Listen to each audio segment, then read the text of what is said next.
ஒரு மனிதனுடைய கையில 6 நாடி உண்டு, 6 சுவை நாக்குல உண்டு.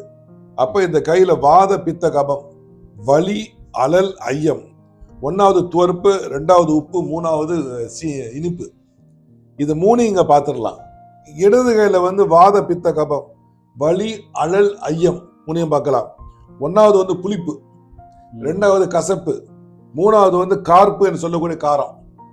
அப்ப காஃபி ஒண்ணு குடிச்சிட்டு வந்தான காஃபியோட இயற்கையான சுவை கசப்பு. இந்த கசப்பு நாடி பித்த நாடி தூக்க ஆரம்பிச்சிடும்.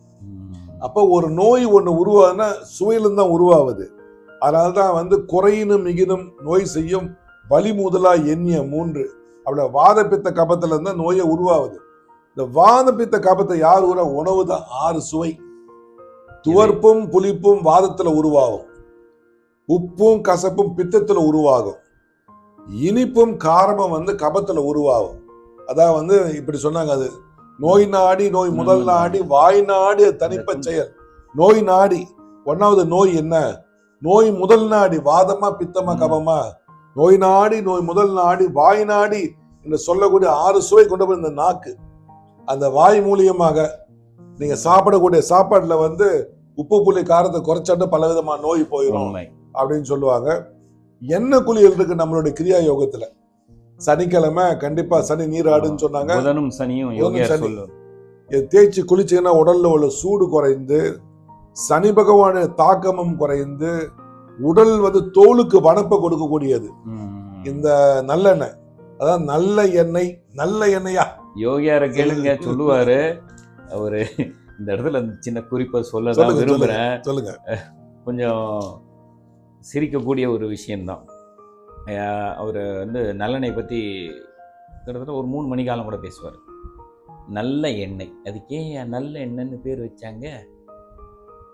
புறத்துலேயும் உள்ளுக்குள்ளேயும் போனால் அது அவ்வளோ அபரிமிதமான வேலை செய்யுது அப்படின்னு ஆரம்பிப்பார். இது ஒரு முறை இந்த அந்தர்கிரியா யோகம் அப்படின்னு சொல்லி ஒரு 3.5 நாள் வியாழக்கிழமை மதியம் அவர்கிட்ட போயிட்டோம்னா அப்போ தான் இந்த மந்திரோபதேசம் யாகம் நடக்கும்.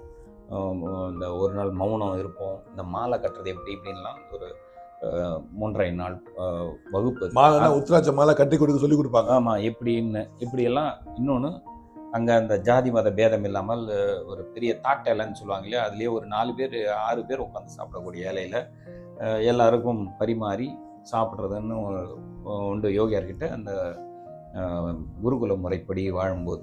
அதாவது ஒரு வாழை இலையில சாதத்துல சாம்பாரை ஊத்தி, சாம்பார் இல்ல எல்லா காய்கறி அதுல போட்டு அப்படி இல்ல வச்சிருவாங்க. அங்கதான் ஒரு விஷயம் இருக்கு. எல்லாரும் நெய்யை முதல்ல ஊற்றி சாப்பிடுவாங்க. ஆயுள் வேதம் சொல்கிறதுன்னு சாப்பிடுவாங்க. சரிதான். ஆனால் சித்தர்கள் வழியில் என்ன தெரியுமா?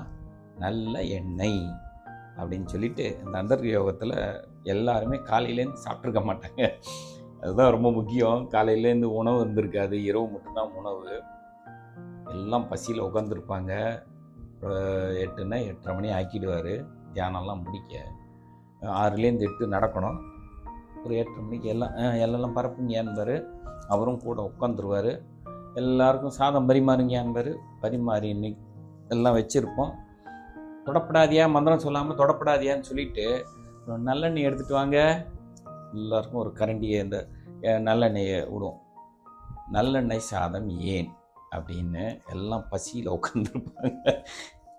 அந்த நிலையில் 1 மணி காலம் அவர் பேசுவார். ஏன் நம்ம நல்லெண்ணெய் சாதம் சாப்பிட்றோம் அப்படின்ட்டு அவங்கவுங்க பசியில் துடிச்சிட்டு இருப்பாங்க காலையிலேருந்து சாப்பிடாம.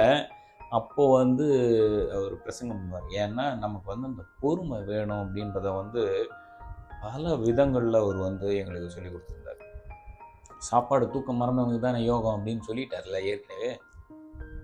அது அங்கே நடக்கும். அங்கே அவர்கிட்ட இருக்கும்போது இது ஒரு எப்படி நீங்கள் ஏதாவது எடுத்தால் கூட ஒரு வரி சொன்னால் கூட ஒன்று யோகியான்னு அங்கே கொண்டு அவர் கொடுத்த விஷயங்களெல்லாம் பேச வேண்டிய நிலைமைக்கு உங்களை பேச விடாமல் பண்ணுறேன். இது எப்படி தெரியுங்களா? நாய் மண்ணுக்கு சாப்பாடு வச்சிட வேண்டியதுதான். அது அப்படியே உட்காந்துருக்கும். தன்னுடைய சுய கட்டுப்பாடு நாய் என்ன பண்ணுறதா சாப்பிட்டு போயிடும். ஆமா, அது ஆமியில முடியாது. ஆமி நாயெல்லாம் அப்படி நிற்கும் அப்படி. ஆமா. ஆக இதுல வந்து சுய கட்டுப்பாடு ரொம்ப ரொம்ப அவசியம். ஆமா. அது இல்லாம இன்னைக்கு ஓரளவு நல்ல பேரு புகழோட வாழ்ந்துகிட்டு இருக்குன்னா இந்த கிரியா யோகம் தான். தூங்கி எழுந்த உடனே எதை பண்றனோ பண்ணலையோ பிராணாயாமத்தை பண்ணிடுவேன் கண்டிப்பா. தியானத்துக்கு வந்து எனக்கு நேரம் இருந்துச்சுன்னா பண்ணிடுவேன். யோகியர் தியானத்தை கொடுக்குற பண்ணுவேன். அந்த வசனத்தை நான் சொல்லணும்னு நினைக்கிறேன். சொல்லுங்க. அதாவது நீங்க இப்படி வேணா வாழ்ந்துக்கலாம்யா, செத்தாலும் பிராணாயம் பண்ணிட்டு செத்துப்போங்க. அதான் அவ்வளவு முக்கியம். அதனால தான் நான் அந்த பாடல்களை நான் குறிப்பிட்டு சொன்னது. ஏன்னா பிராணாயம் எவ்வளவு முக்கியம்னு சித்தர் பாடல்களை எடுத்தீங்கன்னா ஏகப்பட்ட பாடல குறிப்பு கொடுக்கலாம். பிராணன் போனதானே உயிர் போகுது. ஆமா. பிராணாயம் பண்ணா ஏன் ஏம்மா, உயிர் ஒருத்தர் போகுது? இறந்தா என்ன சொல்றோம்? ஆமா. பிராணன் எப்போ போச்சுன்னு தானே கேட்குறோம். அதாவது அவர் எப்போ செத்து போனாரு, எது செத்து, உடல் செத்து, அவர் எப்போ போனாரு, அங்க அந்த காற்றா இருக்கின்ற அந்த ஆன்மா. அப்போ அந்த அதாவது பிராணனை கொண்டு பிராணனை உயர்த்துதல் தான் பிராணாயாமம். ஒரு ஆளு நல்ல பிராணாயம் பண்றாங்க, அவங்க நல்ல பிராணாயம் பண்றாங்கன்னா எப்படி தெரியும்? இளமை, உடல் தோற்றம், மனதில் எடுக்கக்கூடிய முடிவுகள்லாம் ரொம்ப திடமாக எடுப்பாங்க.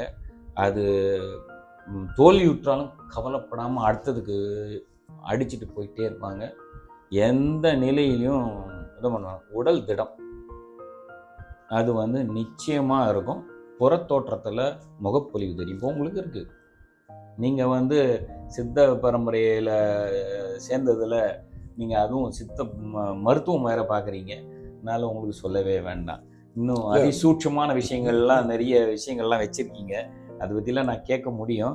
யோகியார் வந்து அதை பற்றி தொட்டு காட்டினார். அதை பற்றி நான் பேசணுன்னா ரொம்ப நான் தான் பேசிகிட்டே இருப்பேன். அப்புறம் நல்லா இருக்காது. நீங்கள் பேசுங்க. நிறைய விஷயங்கள் உங்களுக்கு எல்லாம் கேட்குற கேள்வி தான். முகத்தில் வந்து நீங்கள் வந்து அதாவது சிகப்பா இல்லை, ஆனால் பிரகாசமாக இருக்கீங்க. இது வந்து அந்த பிராண உடலில் ஏறக்கூடிய பிராண சக்தியோட ஒரு வேகம். அதை லைட்டு மாதிரி காட்டிக்கிட்டு இருக்கு வெளியே. ஒன்று. இரண்டாவது வந்து நான் கன்செப்ட மாட்டேன், தெளிவாக அப்படியே பார்த்துக்கிட்டு தான் நிற்பேன். இது அந்த தியானம் கொடுக்கறது மந்திரம். மந்திரம் படிக்க எனக்கு ரொம்ப ரொம்ப விருப்பம்.